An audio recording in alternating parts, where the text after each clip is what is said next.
When we go out to eat, food seems to be a lot better than cooking the same recipe at home, be it a simple beef fillet or an intricate dinner party. And when we crave the nostalgic flavours from our family's kitchen, restaurants are the last places that we looked into. Is it because restaurants have a secret ingredient? Or do they have a magical cooker that create amazing flavours?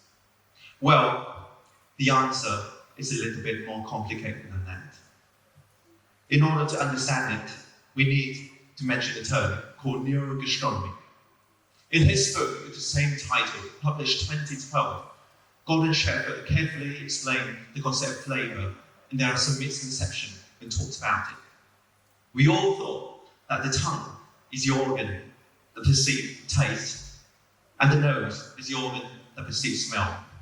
Well, the truth is, the brain is the only organ in our body that produces and perceives what we know as flavour.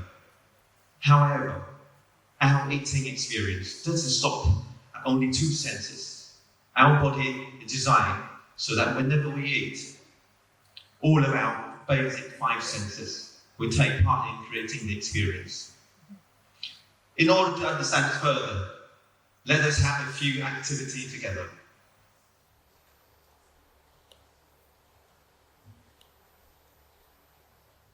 Earlier on, each of you were given a tray consisting of 3 cups of tea made by the chapter team. We are going to drink cup number 1. But follow my lead. Let us all breathe in and out. In and out again. Now hold it. Pinch your nose. Pinch your nose. Let's take a sip. Now breathe in again. And out.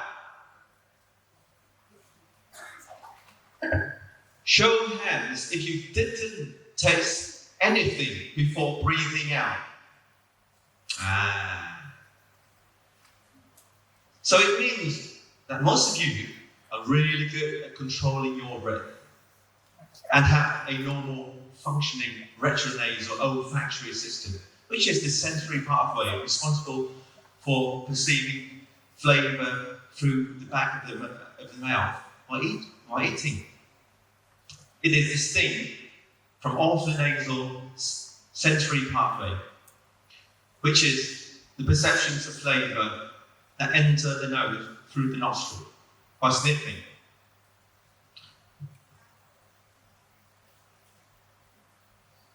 Without the retronasal olfactions, all that we can taste are the basic 5 flavours: sweet, salty, bitter, sour, and umami. Right, now let's have a look at the following pictures.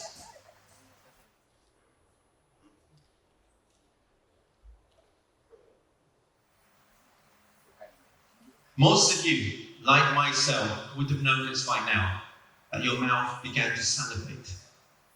Sight is fundamental in shaping our first impressions of food and setting up expectations of flavour, quality, and satisfaction. Also, colours in food packaging influence our appetite. Red will stimulate it, while blue can suppress it. Okay, let's move on to cup number 2.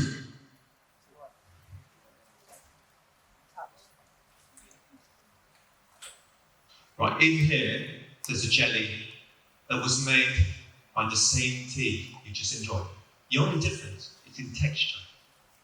This is what we chef call a gel.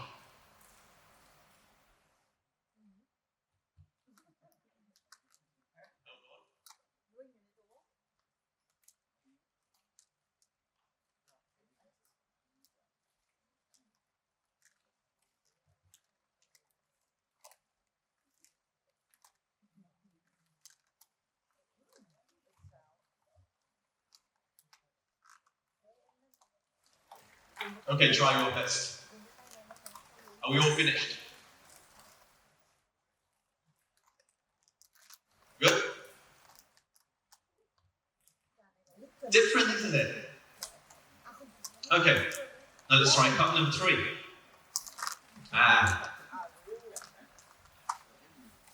Now drink all of this in one go, and then pop the bubble inside your mouth.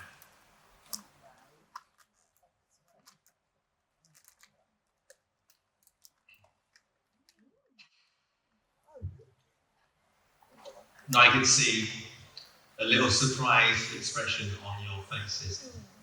This little experiment just show you how much the sense of touch contribute in your dining experience.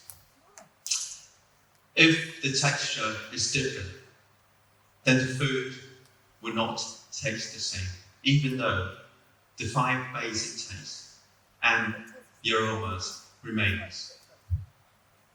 Okay,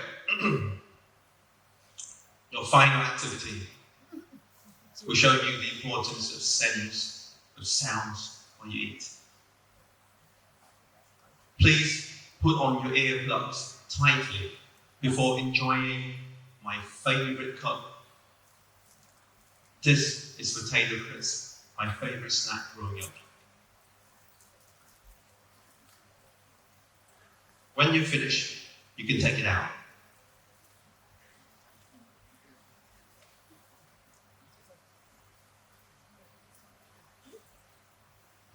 Tightly, please, until you cannot hear me.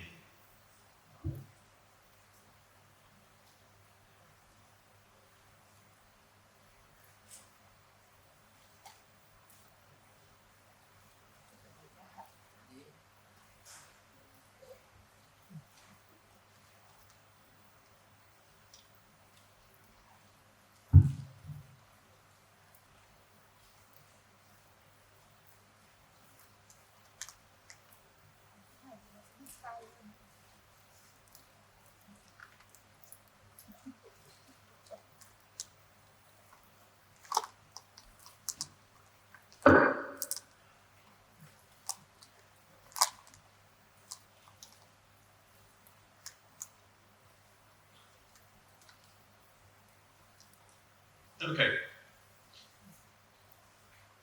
Notice how much crispier it seems to be. That's because the sounds of food while you eat. In this case, potato crisp being chewed shatter into different mini sound waves that travel through your jaw and your skull into your inner ear, and the sound wave just suggesting how crispy your potato are. Here is a chart of how our brain perceives flavors by integrating signals from the taste and smell receptor.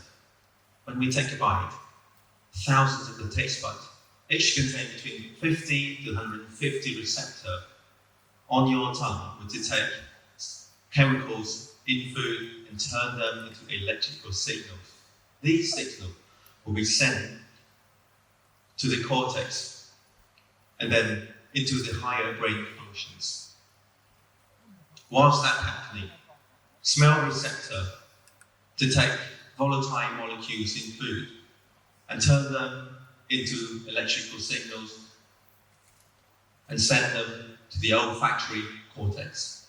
And the same process goes for the sense of touch, sound, and sight. Now, we all know that the brain is the organ that perceives flavors and all of our basic senses take part in our eating experience. The real question is, what do we do with all those information? As a chef, I find this fascinating because coming up with a new dish is a must in my line of work.